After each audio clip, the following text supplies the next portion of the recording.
Hello everyone, চলে এসছে ছোট্ট একটা ভিডিও নিয়ে তোমাদের কাছে। আর ভিডিওটা শুরু করলাম পয়সা পয়সা দিয়ে। এই ভান্ডারটা আমার বাবা আমাকে দিয়েছিল। বাবা অনেক দিন ধরে পয়সা ফেলে ফেলে আমাকে পুরো ভরে দিয়েছিল। বলে আমি বলেছিলাম আমার ফোনটা খারাপ হয়ে গেছে, ফোন কিনবো। তো বাবার কাছে পয়সা চাইছিলাম, তো বাবা আমাকে ভান্ডারটা দিয়ে দিয়েছিল, বলেছে গুনে যা হবে ফোন কিনে নিবি।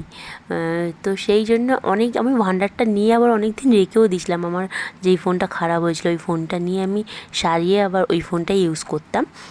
তারপরে আমি ভান্ডারটা মানে আমার কাছে অনেক দিনই ছিল। তারপর অনেক পরে কোনো একটা দরকার, আমার মনে নেই ঠিক, ওই কারণে আমি পয়সার দরকার এখন, তাই জন্য ভান্ডারটা ভেঙে ফেলেছিলাম।